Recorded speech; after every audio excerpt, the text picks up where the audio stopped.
They say a man's worth isn't measured by what he accumulates, but by what he leaves behind. At 73, standing in my workshop behind the house I built with my own hands, I can tell you that's both true and terrifying. My name is Alan Thompson, and this story begins with everything I was about to lose. Before we continue, please subscribe to the channel and write in the comment section what time is it where you're watching this. 47 years ago, I opened Thompson Hardware on Main Street in Cedar Rapids with nothing but a borrowed truck and stubborn determination. Back then, folks needed someone who understood that a quarter-inch bolt wasn't just metal. It was the difference between a fence that lasted decades and one that collapsed in the first storm. I built that business screw by screw, handshake by handshake. Weekend mornings found me stocking shelves while other men watched football. Evenings meant balancing books at the kitchen table, my wife Helen bringing me coffee and reminding me that success meant nothing if I forgot to come home. When Helen passed 12 years ago, cancer took her faster than we ever imagined. I thought my world would crumble. Instead, it shifted. My daughter became my everything. Not just my child, but my business partner, my closest friend, my reason for getting up each morning. And then there's Tyler, my grandson, 15 now, with his grandfather's hands and his mother's heart. Every weekend, he's here in my garage, learning to rebuild engines the way I learned from my father. Those calloused hands of his can thread a bolt blindfolded, but more than that, he listens. Really listens, the way kids rarely do anymore. This house, it's more than 4 walls and a mortgage I paid off 8 years ago. It's Helen's garden, still blooming each spring. It's the kitchen where 3 generations learned to cook scrambled eggs. It's Tyler's height marks penciled on the doorframe, tracking his journey from knee-high to nearly matching my 6 feet. The business sold for enough to secure my future and theirs. My will ensures Tyler's college, sets aside funds for emergencies, and keeps this house in the family. Everything calculated, everything protected. Or so I thought. In my desk drawer sits a folder containing 47 years of careful planning. Property deeds, investment accounts, insurance policies. A legacy built not from luck, but from showing up every single day, treating people fairly, and never taking shortcuts. But here's what I've learned about legacies. They're fragile. More fragile than you realize when you're busy building them. Derek Mitchell walked into our lives like he belonged there. Tall, confident, saying all the right things about family and commitment. He swept my daughter off her feet with romantic dinners and weekend getaways I couldn't afford at his age. But something felt wrong from day one. Maybe it was how his eyes lingered on family photos, calculating rather than admiring. Maybe it was how conversations always steered toward my beautiful home and my successful retirement. Or maybe it was the way Tyler went quiet whenever Derek was around. Standing in my workshop now, surrounded by tools that built everything I cherish, I realized the most important project of my life isn't behind me. It's tomorrow, at a wedding I never wanted to attend. Because sometimes, protecting your legacy means risking everything you've built. July 4th should have been perfect. The kind of day Norman Rockwell painted, red, white, and blue bunting draped across my porch. The smell of charcoal and sweet corn filling the backyard. 3 generations of Thompsons gathered around my picnic table. That's when she brought him. Dad, I want you to meet someone special. Those words still echo in my mind. The way she said special, like she'd discovered buried treasure. Derek Mitchell stood behind her, tall and broad-shouldered, wearing a polo shirt that probably cost more than my monthly electric bill. Perfect teeth, perfect haircut, perfect handshake that lasted exactly 3 seconds. Not too firm, not too weak. Mr. Thompson, it's an honor. His voice carried that smooth confidence you hear in insurance commercials. I've heard so much about you. From across the yard, Tyler looked up from the corn he was shucking, 12 years old, and already reading people better than most adults. Our eyes met for half a second. Even then, something flickered in his expression. Derek made all the right moves. Complimented Helen's rose bushes, still blooming after all these years. Asked thoughtful questions about my hardware business. Laughed at my stories about stubborn customers and midnight inventory counts. But his eyes, they wandered. While I talked about learning the trade from my father, Derek's gaze drifted to my house, not admiring the craftsmanship or the fresh paint I'd applied that spring. Studying it, the way an appraiser might measure square footage. "This is quite the property," he said, interrupting my story about the great blizzard of '98. "Must be what, 3 bedrooms upstairs?" 4, actually. Why was I answering?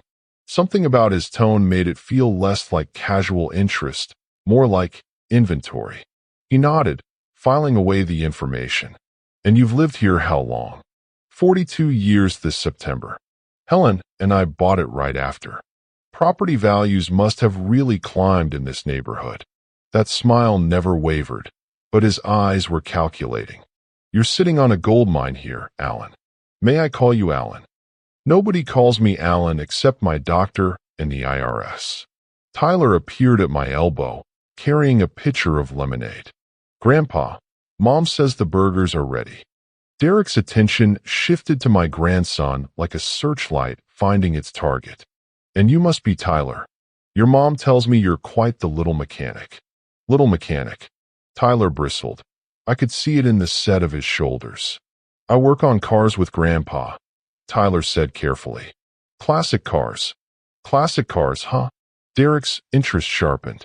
"Those can be worth quite a bit these days. What's in the garage?" Before Tyler could answer, I stepped between them. "Just an old Mustang I've been tinkering with. Nothing fancy." But Derek was already craning his neck toward the garage, mind clearly working. 67? 68? Original engine? The way he asked wasn't curiosity, it was appraisal. During dinner, Derek dominated conversation with stories about his consulting work, vague descriptions of helping mature clients optimize their assets. He asked probing questions about my retirement planning, my insurance coverage, whether I'd considered downsizing.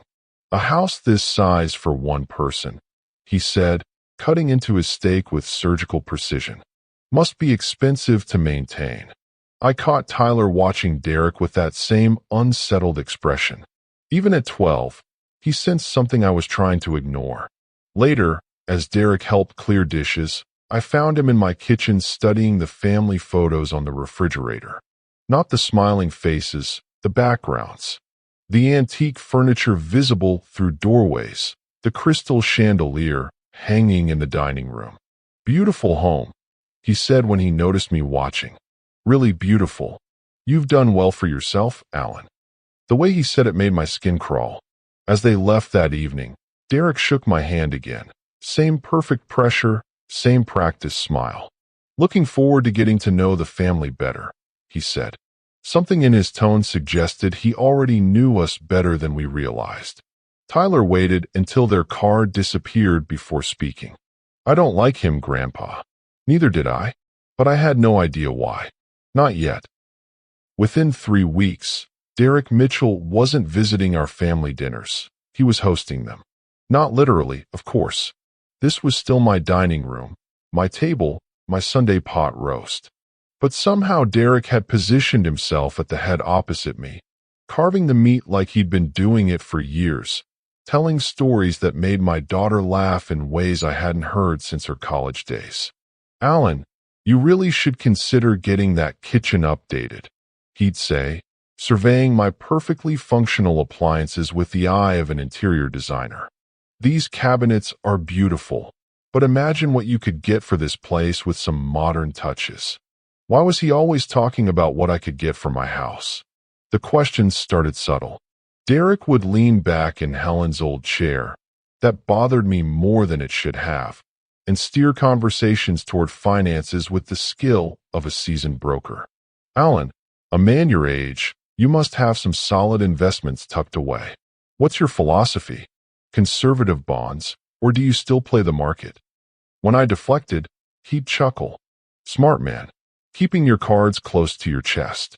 Though between family, he'd let that hang in the air, implying we already were family. Tyler grew quieter during these dinners, now 13, and somehow sensing things I was trying to ignore. He'd catch my eye across the table when Derek made his casual inquiries about my retirement accounts or wondered aloud about property taxes on a house this size. But the worst part? Watching my daughter transform. Gone was the practical woman who'd helped me balance the hardware store's books for 15 years. In her place sat someone I barely recognized, giggling at Derek's jokes, agreeing when he suggested I was too independent for my own good, nodding along when he mentioned how dangerous it was for elderly people to live alone in houses with staircases. Derek's just looking out for you, Dad, she'd say after he left. He cares about our family. Our family. 6 months of Sunday dinners, and suddenly he was family. The breaking point came during Thanksgiving preparation. Derek arrived early, finding me in the kitchen preparing Helen's stuffing recipe, a tradition I'd maintained religiously for 12 years. You know, Alan, he said, opening my refrigerator like he lived there. At your age, all this cooking must be exhausting. Have you thought about simplifying? Maybe moving somewhere with meal services? I'm 73, not 93. That perfect smile faltered for just a moment. Of course. It's just this big house, all these responsibilities. And with your inheritance planning. He paused, watching my reaction. You have made plans, haven't you? For Tyler's future? For our girl. Our girl. My affairs are in order, I said carefully. Smart. Though I hope you've considered how property transfers work. The tax implications can be brutal if you haven't structured things properly. He was studying me now, measuring my response.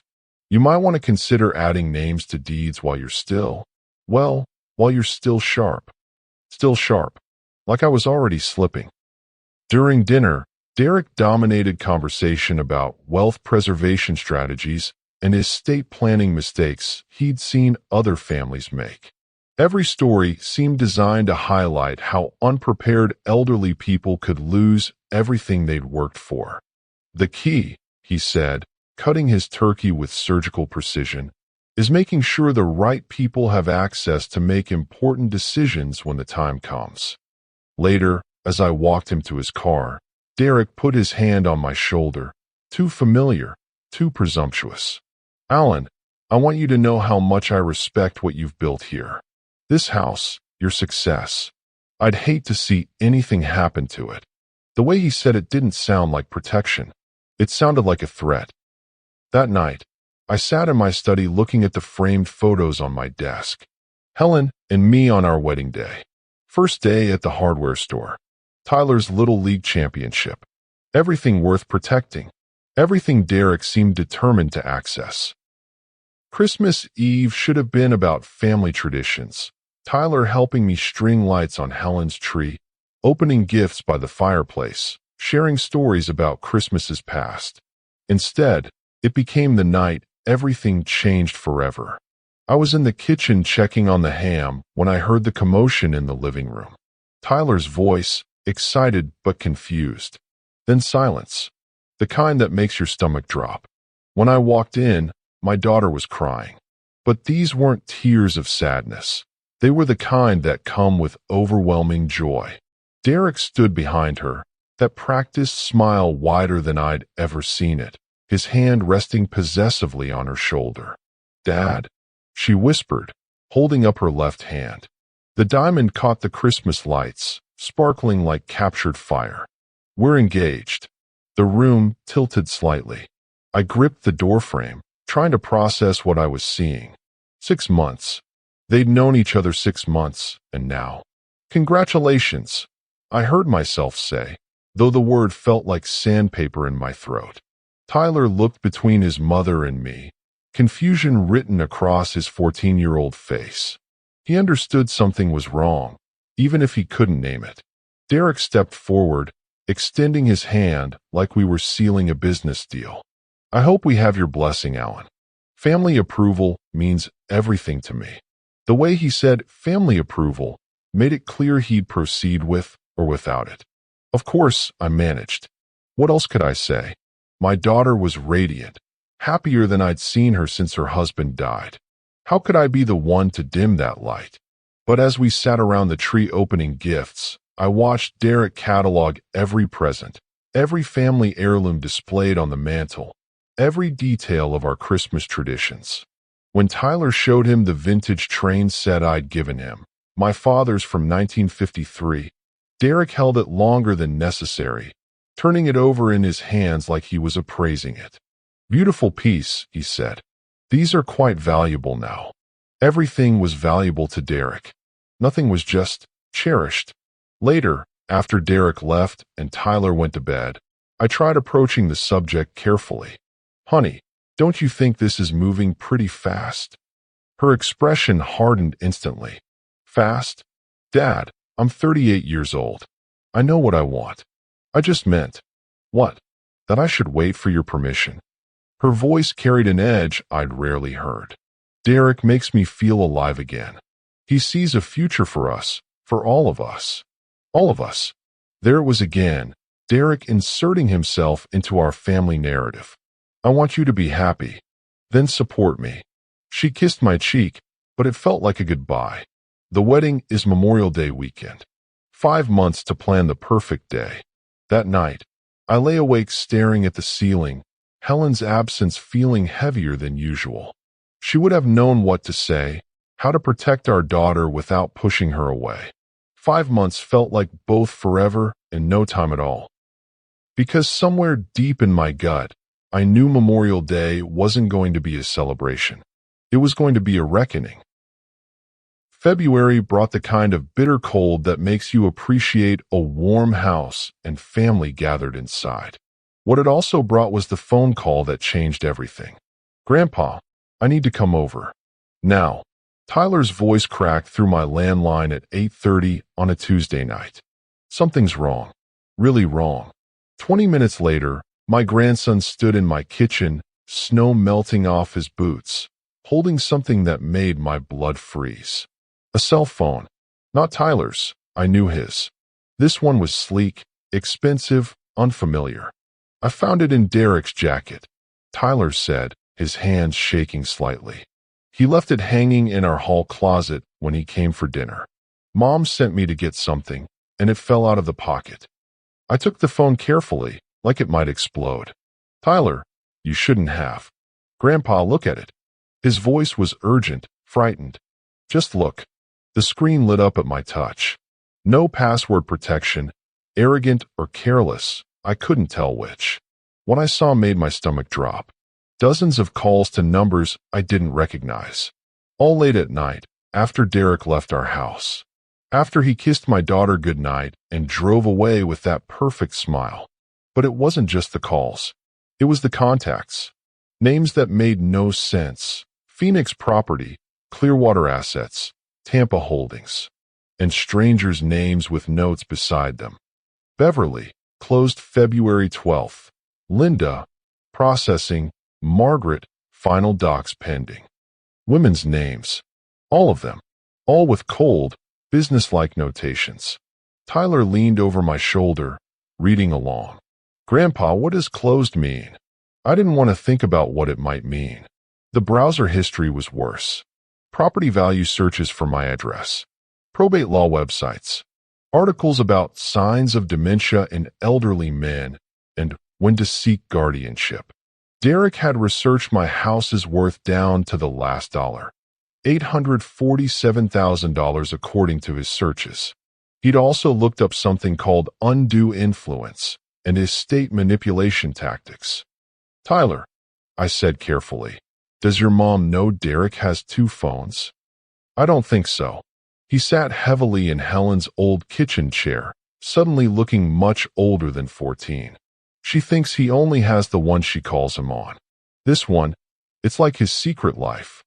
We sat in silence for several minutes, the weight of discovery settling between us. Outside, the wind rattled my windows, the same windows Derek had admired, probably calculating replacement costs. What do we do? Tyler asked finally. That was the question, wasn't it? What do you do when you discover the man about to marry your daughter might be a predator? When the evidence is stolen and circumstantial? When your daughter is so deeply in love she can't see what's right in front of her?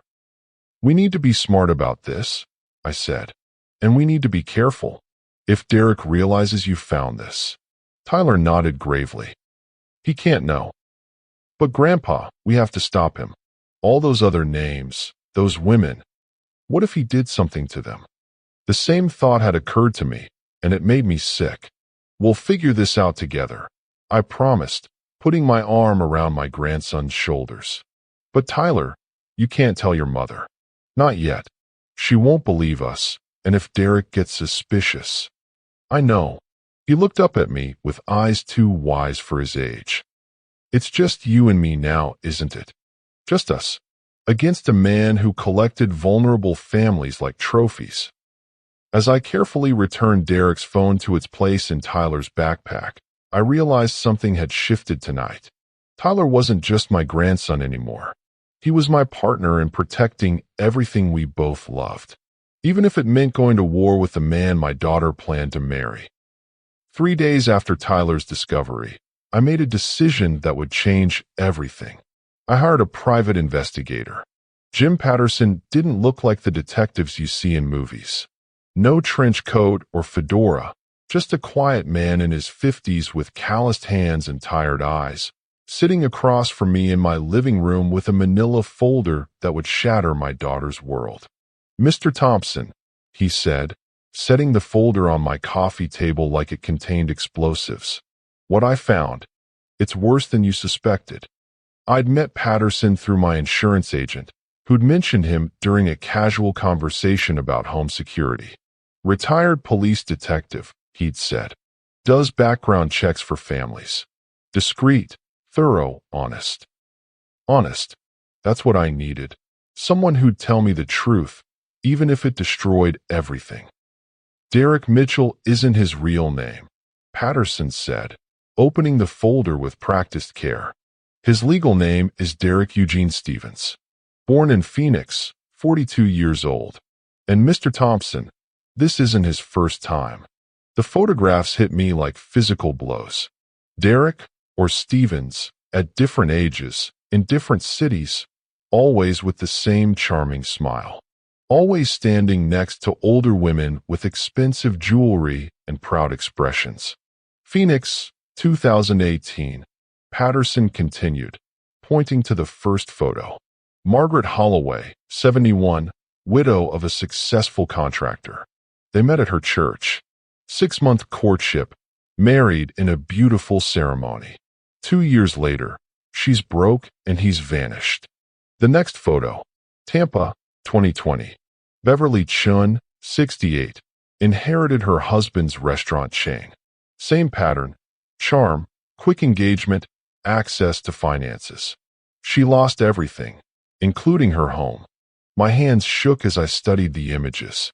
The same calculated smile. The same possessive posture with each victim. The third case is still in litigation, Patterson said grimly. Linda Morrison, Denver, 2022. She's 74 now, living in a studio apartment after losing $1 million estate to bad investments Stevens convinced her to make. I couldn't breathe. How? How does he do it? Classic romance scam, but sophisticated. He targets recent widows or divorced women with assets, studies their backgrounds, learns their vulnerabilities, becomes exactly what they need. Patient, charming, seemingly financially stable. Patterson's voice hardened. Then he isolates them from family, gains legal access to their finances, and systematically drains everything. The folder contained more evidence than I could process. Bank records showing suspicious transfers. Legal documents signed under pressure. Testimony from previous victims describing the same manipulation tactics I'd witnessed firsthand. The phone Tyler found contains communications with what we believe is his current handler, someone who helps identify targets and provides fake documentation. Stevens isn't working alone, Mr. Thompson. This is organized. My mind reeled. But my daughter, she's not a widow. She doesn't fit the pattern. Patterson's expression darkened. That's what worries me. Your daughter has something the others didn't.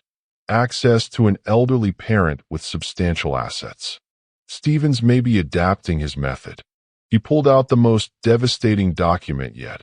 A medical report I didn't understand. We found this in Stevens' email. It's a geriatric assessment form, blank, but ready to be filled out. Mr. Thompson, I believe he's planning to have you declared mentally incompetent. The room spun slightly. Once he marries your daughter, he'll have legal standing to petition for guardianship if he can prove you're unfit to manage your affairs. With the right doctor, the right circumstances, he could gain control of everything. All those comments about my age, my confusion, my need for help with decisions. Derek hadn't been making conversation. He'd been building a case. There's more, Patterson said gently. Stevens has been researching your property extensively. Tax records, zoning laws, development potential. Your house isn't just worth $800,000 as a residence. The lot could be worth over $2 million to developers. Tyler's discovery of the phone had been just the beginning. We weren't dealing with a fortune hunter. We were facing a professional predator who'd perfected his method over years of destroying families. The wedding is in 3 months, I said weakly. Which means, Patterson replied, closing the folder, we have 3 months to stop him. Because, Mr. Thompson, if Derek Stevens marries your daughter, he won't just take your money. He paused, letting the weight of his words sink in. He'll take everything you've ever loved. April 15th, 2 weeks before the wedding. I should have been excited, helping with final preparations, watching my daughter glow with happiness. Instead, I was installing a security camera in my study. Jim Patterson had suggested it after our last meeting. Stevens is getting bolder, he'd warned. Men like him always make mistakes when they think they're close to winning. I'd hidden the tiny camera behind my bookshelf, angled toward my desk, where I kept the most important documents. Property deeds, insurance policies, investment statements.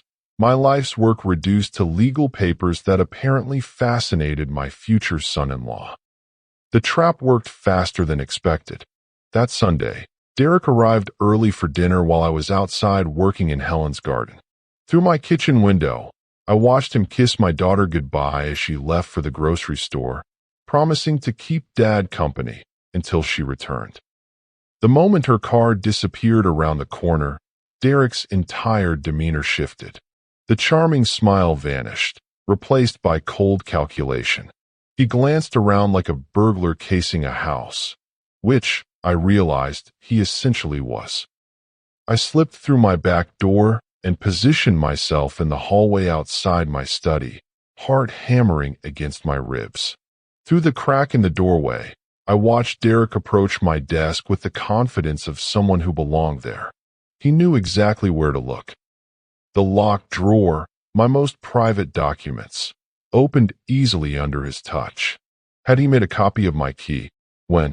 How long had he been planning this? Derek pulled out my will first, spreading it across the desk like a treasure map. His phone appeared in his hands, camera ready. The soft click of the shutter made my skin crawl as he photographed every page, every clause that detailed Tyler's inheritance and my daughter's future security. Next came the property deed to my house. More photographs. Then my life insurance policy, my investment portfolio statements, even the appraisal I'd had done last year for insurance purposes. He wasn't just curious about my assets, he was documenting them, building a complete financial profile like a predator studying prey. That's when I stepped into the room. Find what you're looking for, Derek.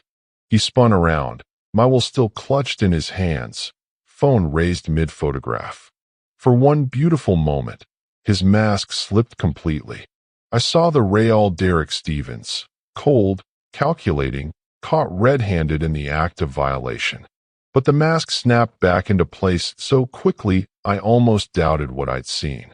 Alan, that perfect smile bloomed across his face like poison ivy. You startled me. I was just what? Photographing my private documents. He set the papers down carefully, spreading his hands in a gesture of innocent confusion. I know how this looks, but I can explain. I was curious about our family's financial security, about what inheritance awaits our children.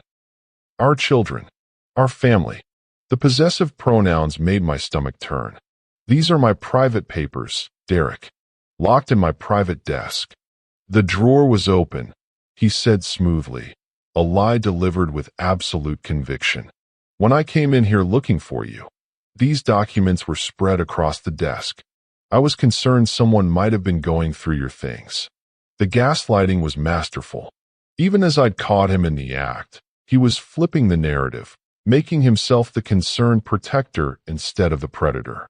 I was going to put everything away safely before mentioning it to you, he continued, his voice dripping with false concern. At your age, you might want to consider a safety deposit box for important documents like these. At my age, there it was again, the subtle implication that I was becoming unreliable, forgetful, unable to manage my own affairs. Derek, I said carefully, you were photographing my will. Was I?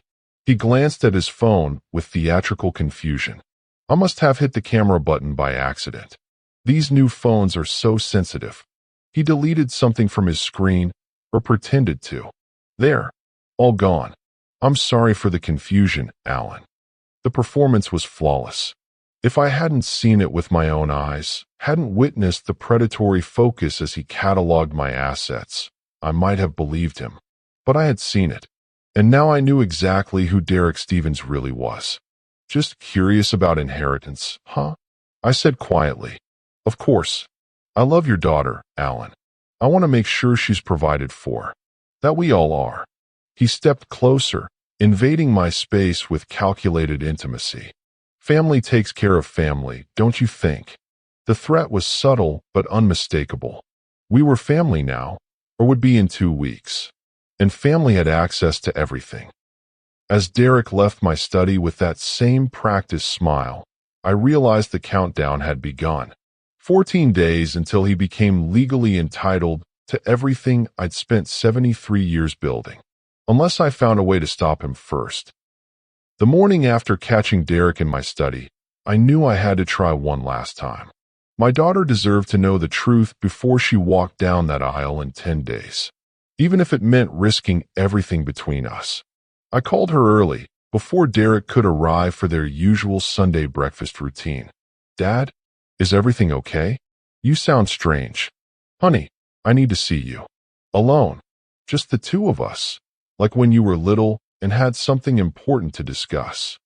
The silence stretched too long. Derek and I were planning to. Please. This can't wait. She arrived an hour later, but the woman who walked through my door wasn't the daughter I'd raised. This version carried herself differently. Guarded, defensive, like she was entering enemy territory instead of her childhood home. What's so urgent it couldn't wait until dinner tonight? She remained standing in my foyer, car keys still clutched in her hand, ready to flee. Sit down, sweetheart. Please. She perched on the edge of Helen's old chair, the same one where Derek held court during family dinners. Everything about her posture screamed reluctance. I'd rehearsed this conversation a dozen times, but facing her now, all my carefully planned words crumbled. I'm worried about Derek. Her expression hardened instantly. Here we go. Honey, listen to me. Really listen. Derek isn't who he says he is. His real name is Derek Stevens, and he's done this before. To other women, other families. Stop. She stood up so fast the chair rocked. Just stop right there. I have proof. A private investigator found. You hired a private investigator? Her voice cracked like a whip. To spy on the man I'm going to marry? To protect you. To protect our family. Derek has been married before, multiple times, to wealthy women who what? Who were lucky enough to find love after loss. Like me, tears gathered in her eyes, but they weren't tears of gratitude for my concern. They were tears of fury. How dare you? Sweetheart, please. Just look at the evidence. Evidence of what? That my father can't stand to see me happy? That he's so jealous of another man in my life he'll hire strangers to dig up dirt? The words hit like physical blows. This isn't about jealousy, isn't it? She was pacing now, hands shaking with emotion. Ever since Mom died, you've acted like I belong to you. Like I'm not allowed to have a life that doesn't revolve around taking care of you. That's not true. Derek warned me this would happen. He said you'd try to sabotage our happiness because you can't bear to let me go. Derek warned her. Of course he had. He'd been preparing for this moment, building defenses against my accusations before I could even make them. Listen to yourself, I pleaded. You're repeating his words, not thinking with your own mind. My own mind. She laughed bitterly. Are you suggesting I'm not capable of independent thought? That I'm some weak-willed woman who can be manipulated? No, that's not what I meant. Because that's exactly what you're saying. That I'm too stupid to recognize a con man. Too desperate to see the truth. Her voice broke. How little you must think of me. I reached for her, desperate to bridge the chasm opening between us. I think the world of you. That's why I'm trying to protect. Protect me from what? From being loved? From having a partner who sees a future with me? She backed away from my outstretched hand. Or are you trying to protect your inheritance? The accusation stunned me into silence. Yes, Dad. I know how this looks. Wealthy older man, daughter with a new fiancé, classic family drama. But I never asked for your money. I never wanted your house. All I wanted was your blessing. You have it, I whispered. You've always had it. But not for him. Please, not for him. That's when Derek appeared in my doorway, as if summoned by some dark magic. His timing was too perfect to be coincidence. He'd been waiting, listening, ready to swoop in for the kill. What's wrong, darling? His voice oozed concern as he rushed to my daughter's side. I could hear you crying from the driveway. She collapsed into his arms, sobbing against his chest while he stroked her hair with practiced tenderness. Over her head, his eyes met mine with cold triumph. Alan, he said softly, perhaps you should sit down. You look confused. Confused. Another subtle suggestion that my mind was slipping, that my accusations were the ravings of an elderly man losing his grip on reality. I'm not confused, I said firmly. I know exactly what you are. Derek's arms tightened protectively around my daughter. This kind of paranoia, it's not uncommon in men your age. The stress of change, fear of abandonment. Maybe we should speak to your doctor. My daughter pulled back to look at him. You think he needs help? I think he needs our patience and understanding, Derek replied, his voice heavy with false compassion. This is hard for him, losing his little girl. She turned back to me with eyes full of pity instead of love. Dad, maybe Derek's right. Maybe you should talk to someone. Get some help. In that moment, I realized I'd lost more than an argument. I'd lost my daughter. As they left together, Derek's protective arm around her shoulders, their heads bent together in whispered conversation, I understood that the real battle had already been won. Not by me. 10 days until a wedding that would legally seal my defeat. Unless Tyler and I could find another way.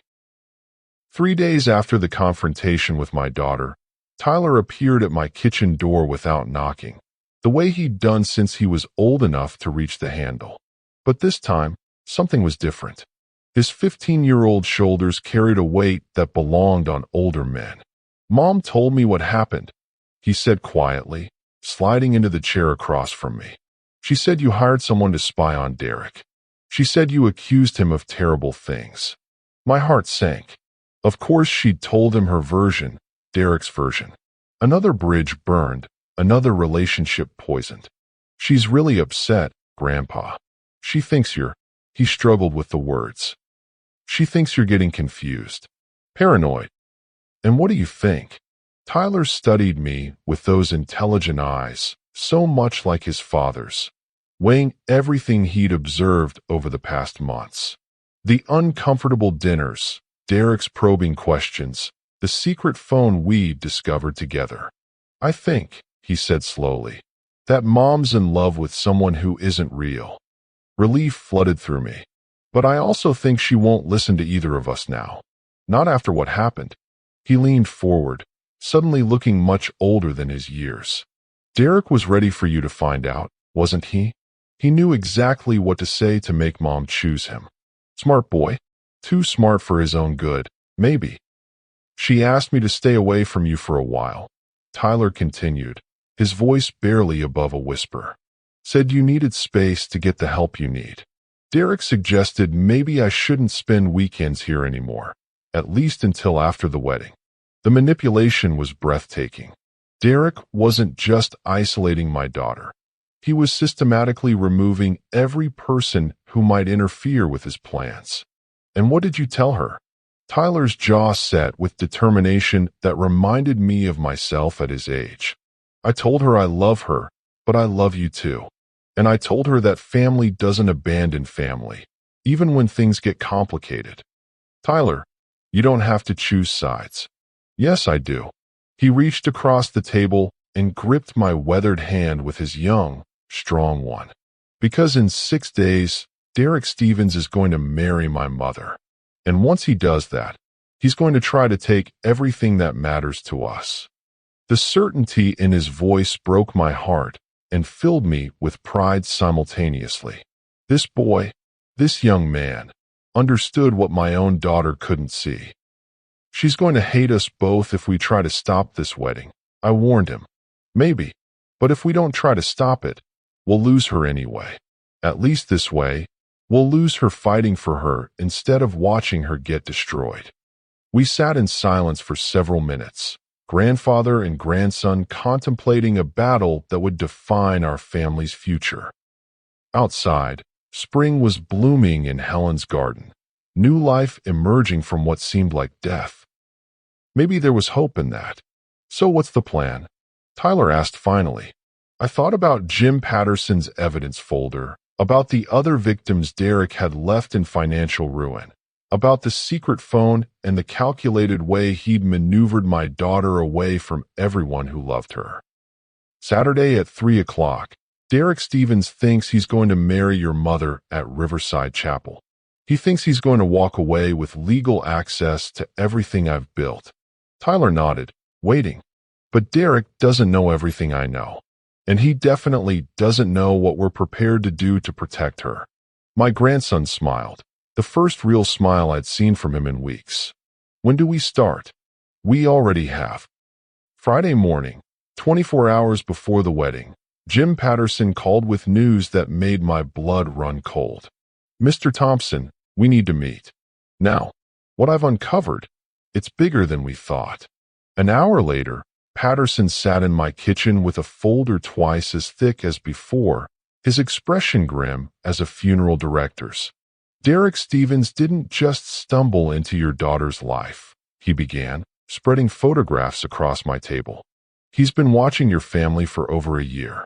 The first photo showed Derek outside my hardware store last spring, months before the 4th of July barbecue where my daughter supposedly met him.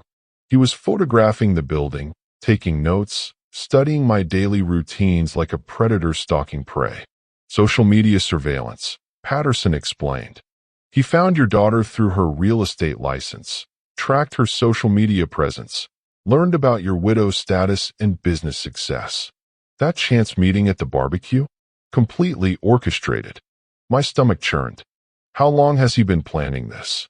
At least 18 months. Look at this.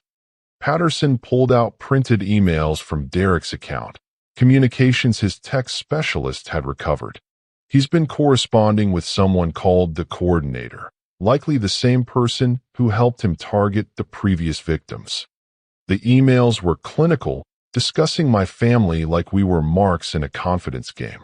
References to the old man's property value, and timeline for asset acquisition. Detailed psychological profiles of my daughter's vulnerabilities, her loneliness, her desire for stability, her protective instincts toward her teenage son. But the most chilling document was titled Thompson Project Timeline. Phase 1. Establish romantic connection with target daughter. Status: complete. Phase 2. Gain family trust and assess total asset value. Status: complete. Phase 3. Isolate primary asset holder from support system. Status: in progress. Phase 4. Secure legal marriage for asset access. Status: scheduled tomorrow. Phase 5. Implement guardianship proceedings for elderly asset holder. Status: prepared. Guardianship proceedings? My voice came out as a croak. Patterson nodded grimly. Stevens has already consulted with Dr. Marion Blackwell, a geriatric psychiatrist with a questionable reputation. She specializes in competency evaluations for elderly patients. For the right price, she's willing to find anyone mentally unfit. The plan was diabolical in its simplicity. Once married to my daughter, Derek would have legal standing to petition for my guardianship. With Dr. Blackwell's testimony about my paranoid delusions and cognitive decline, a court could grant him control over my finances and property decisions.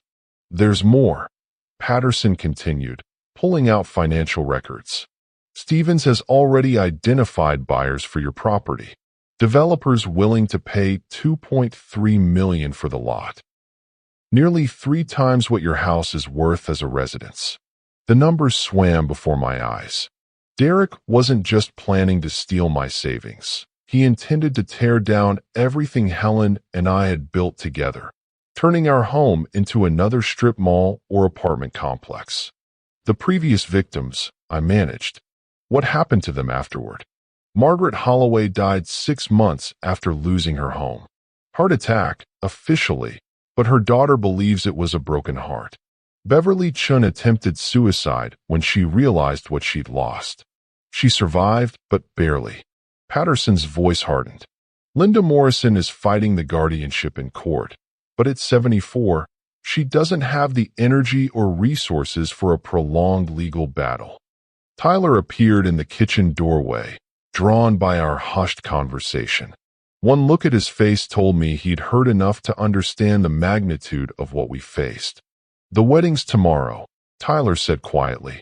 Once Derek marries Mom, he gains legal access to petition for guardianship. I finished. And with my daughter as his wife, she becomes his strongest ally in proving I'm unfit. Patterson closed the folder with finality. Mr. Thompson, Derek Stevens has spent 18 months studying your family's weaknesses, positioning himself perfectly, and preparing for every contingency. Tomorrow's wedding isn't a celebration. It's the final step in a surgical destruction of everything you've built. Outside, the May sunshine streamed through Helen's kitchen windows, birds singing in the trees Derek planned to cut down for profit. In less than 30 hours, my daughter would walk down the aisle toward a man who saw her not as a bride, but as a key to unlock my vault. There has to be something we can do, Tyler said desperately. Patterson and I exchanged glances. There was something, one last desperate gamble that would either save my family or destroy what remained of our relationships forever. Actually, I said slowly, there might be. But first, I needed to make some phone calls. The kind that would turn Derek's perfect wedding into a day he'd never forget. Friday evening, 15 hours before the wedding, Tyler arrived at my door with tears streaming down his face and terror in his eyes. Grandpa, he choked out, stumbling into my arms like the frightened child he still was beneath all that premature wisdom. I heard him. I heard Derek talking on that phone. I guided him to the kitchen table, the same spot where we'd made our pact to protect his mother. But this time, my grandson was trembling, his composure shattered by whatever he'd witnessed. Take your time, I said, though every instinct screamed for immediate answers. Tell me what happened. Tyler wiped his eyes with the back of his sleeve, fighting to control his breathing. Mom sent me to Derek's apartment to pick up his tuxedo. She gave me his spare key, said he was in meetings all day and couldn't get it himself. I waited, my heart hammering against my ribs. I was supposed to just grab the tux from his closet and leave. But when I got there, I heard him talking in the bedroom, really quietly, like he didn't want anyone to hear. The secret phone? Tyler nodded miserably. At first I couldn't make out the words. Then I heard him say your name, and I couldn't help myself. I got closer to the door. My grandson's hands shook as he recounted what came next, and I felt my own world tilt on its axis. He said, the old man's house will be the real prize. Once we get the girl to sign the right papers after the honeymoon, we can move forward with the competency hearing. Then he laughed, Grandpa. He actually laughed. The casual cruelty of it, reducing my daughter to the girl and treating my life's work like a business transaction, made me sick. There was more. Tyler continued, his voice breaking. He said, the kid might be a problem, but kids adapt. Once we relocate them to something smaller, more manageable, he'll fall in line. Relocate them. Derek wasn't just planning to steal my house. He was planning to uproot Tyler from the only stable home he'd ever known, force them into some cramped apartment while he profited from destroying everything we'd built together. Then he said something about Dr. Blackwood. Blackwell, I corrected grimly. Right. He said she was ready to testify whenever they needed her. That dementia cases were her specialty, and she'd never lost a guardianship hearing. Tyler's voice cracked completely. Grandpa, he's going to have you locked away. I pulled my grandson close, feeling his shoulders shake with sobs that came from someplace deeper than fear, from the terrible understanding that the adult world could be unspeakably cruel.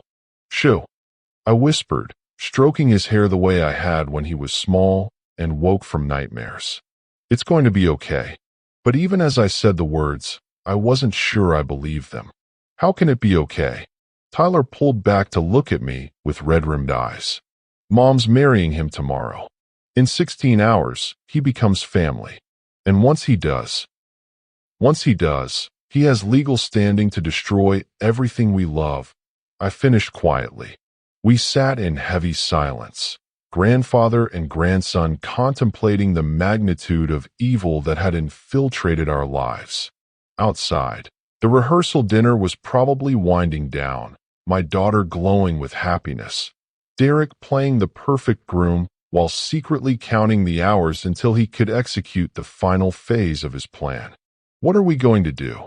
Tyler asked, his voice small and lost. I thought about Jim Patterson's evidence folder, about the phone calls I'd made that afternoon, about the desperate plan forming in my mind.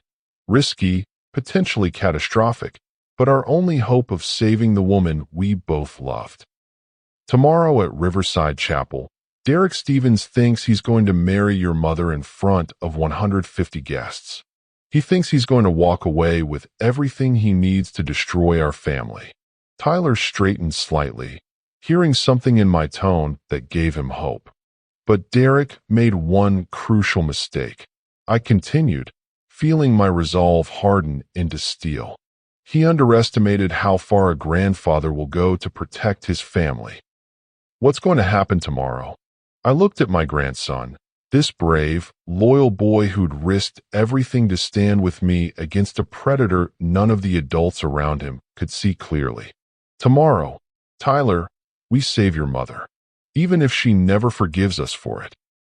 Outside, the chapel bells chimed 9 o'clock, marking the final countdown to a confrontation that would determine whether Derek Stevens walked away with his prize or whether justice finally caught up with him.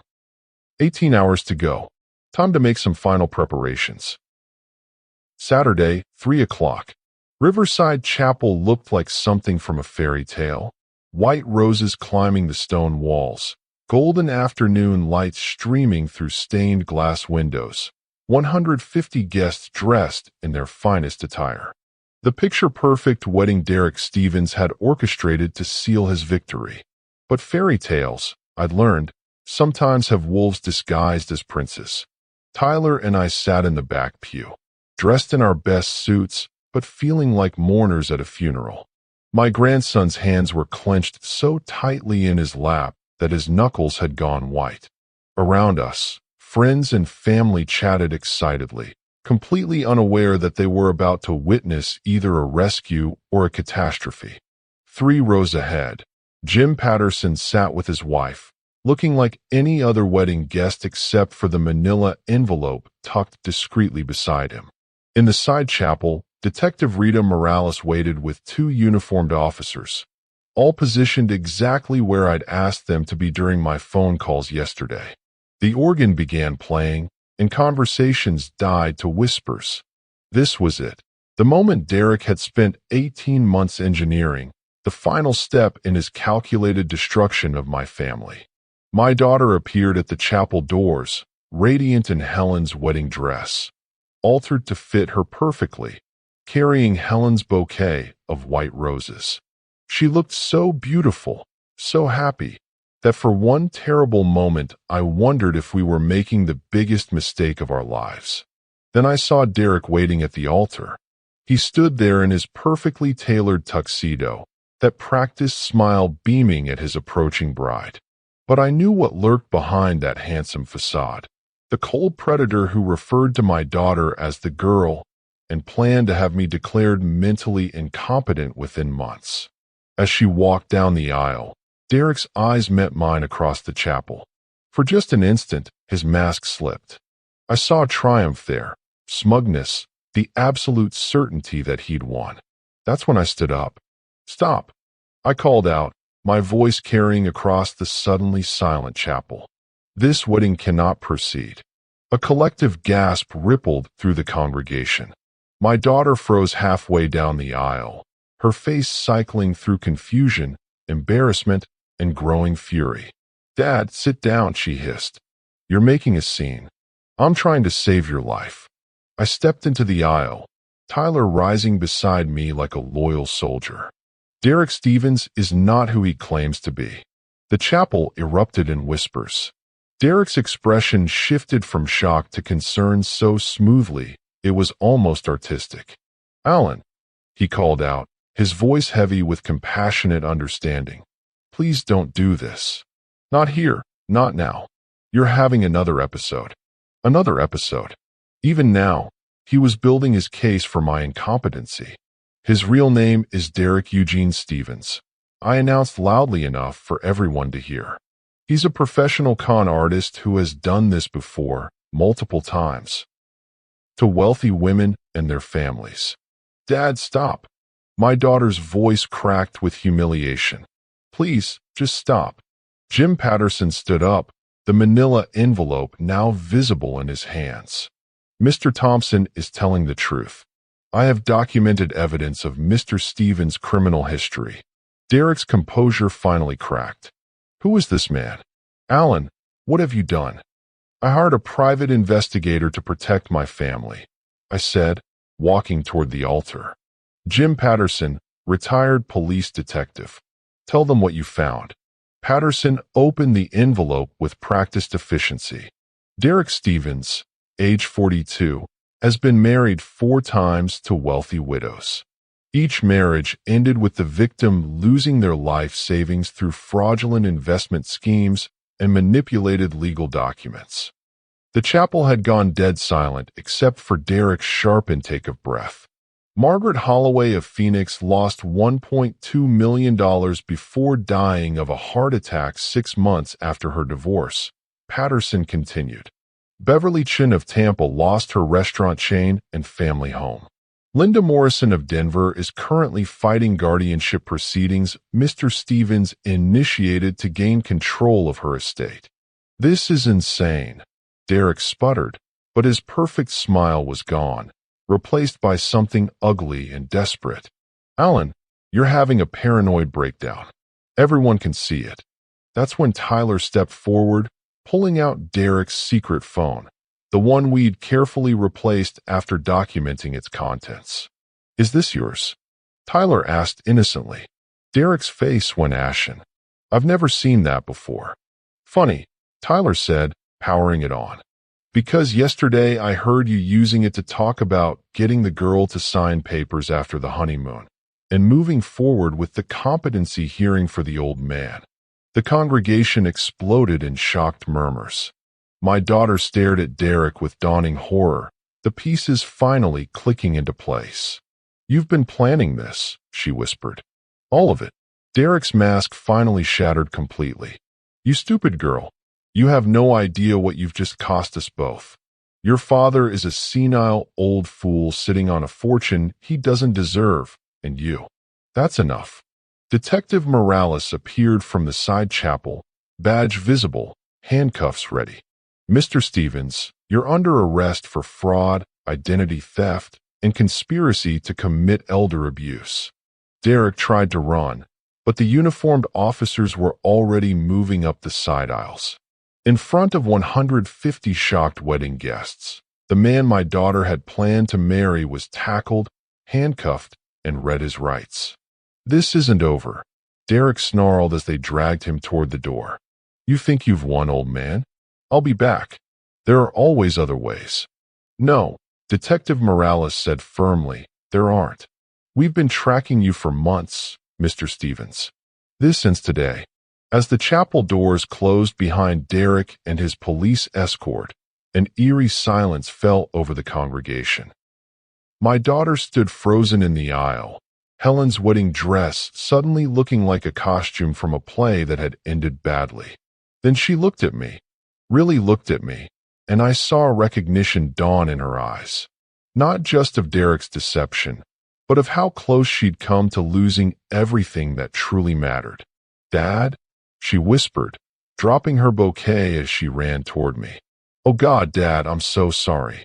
As I wrapped my arms around my daughter and felt Tyler join our embrace, I realized something profound. Sometimes protecting your family means risking their hatred. But sometimes, if you're very lucky, it means earning back their love. The wedding was over, but our family had just begun to heal. The chapel emptied slowly, 150 wedding guests filing out in stunned silence. Some offered awkward condolences, others whispered theories about what they'd just witnessed, but I barely noticed them. My entire world had narrowed to the three of us standing in that aisle, grandfather, daughter, and grandson, surrounded by scattered rose petals and the wreckage of Derek's carefully constructed lies. My daughter still wore Helen's wedding dress, but now it hung on her like a beautiful shroud. She hadn't spoken since Derek's arrest, just stood there trembling as the reality of what she'd almost done crashed over her in waves. Sweetheart, I said gently, let's go home. She nodded mutely, allowing Tyler and me to guide her toward the chapel doors. Jim Patterson appeared at my elbow, his evidence folder tucked safely away. Mr. Thompson, the detectives will need statements from all of you, but that can wait until tomorrow. Today, just take care of your family. At home, our real sanctuary, my daughter finally broke down. She collapsed onto the living room sofa, Helen's wedding dress pooling around her like spilled cream, and sobbed with the kind of raw anguish that comes from realizing how close you've come to destroying everything precious in your life. I almost gave him everything, she choked out between sobs. The house, Tyler's future, your security. I almost handed it all to him on a silver platter. Tyler sat beside his mother, awkwardly patting her shoulder the way teenage boys do when faced with adult emotions they don't quite understand. Mom, you didn't know? He fooled everyone. No, he didn't. She looked up at me with red-rimmed eyes full of self-recrimination. He didn't fool you, Dad. You saw right through him from the beginning, and I called you paranoid. I accused you of being jealous and controlling. The pain in her voice broke my heart. I settled into Helen's old chair, the same one Derek had claimed during those manipulative Sunday dinners, and reached for my daughter's hands. You fell in love? I said simply. There's no shame in that. Derek Stevens is a professional predator who spent 18 months studying our family's weaknesses, learning exactly what you needed to hear. But I chose him over you, she whispered. When you tried to warn me, I defended him. I told him things about you, about our family dynamics, that he probably used against us. Tyler squeezed his mother's hand. Mom, Grandpa never blamed you. Even when you wouldn't listen, even when you said those awful things. He just kept trying to protect you. My daughter looked at me with wonder, as if seeing me clearly for the first time in months. Why? After how I treated you, why didn't you just give up? The question hung in the air like incense, heavy with implications.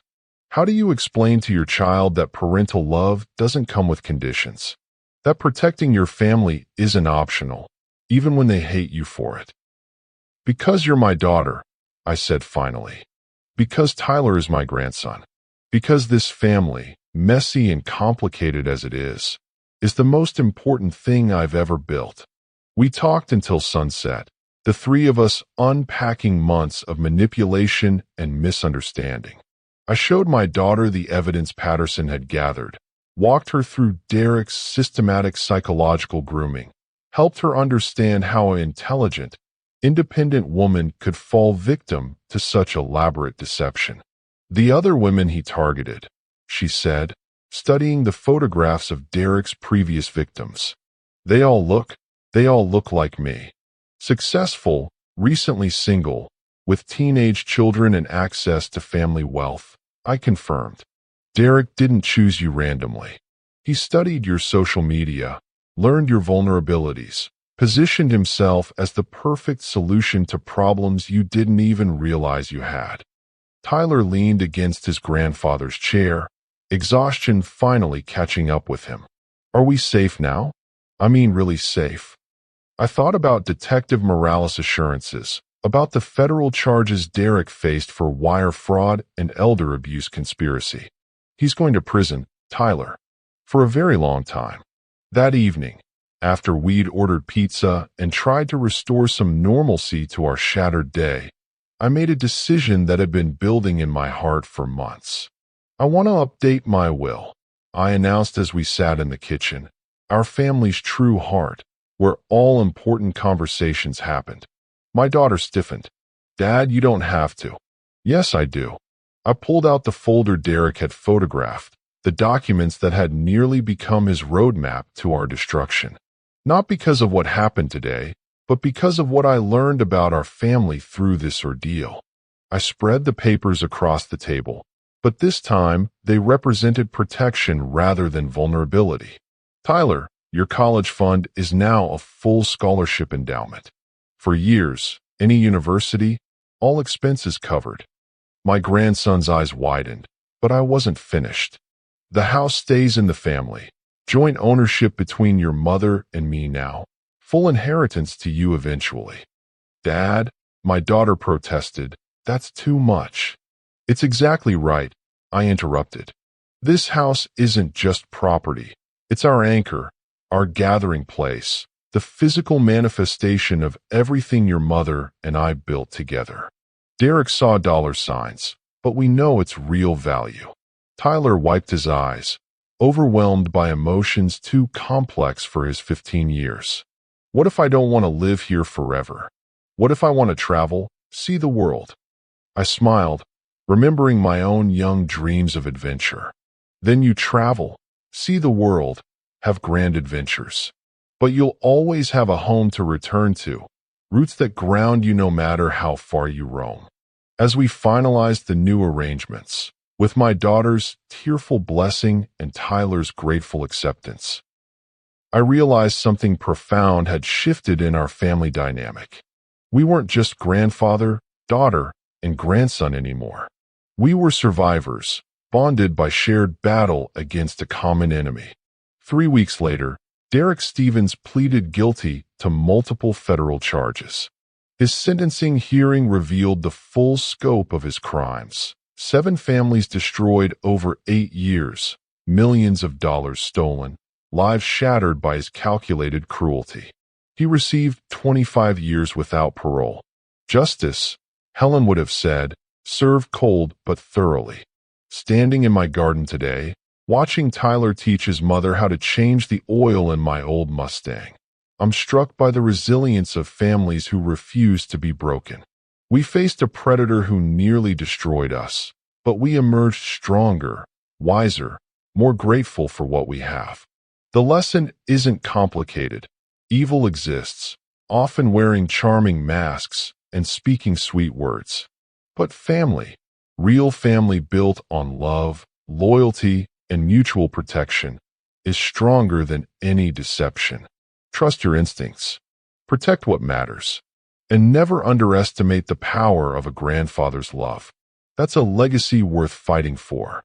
Drop a comment below and let me know your thoughts on this. Don't forget to hit that subscribe button and ring the notification bell to stay updated on more exciting content like this one. See you in the next one.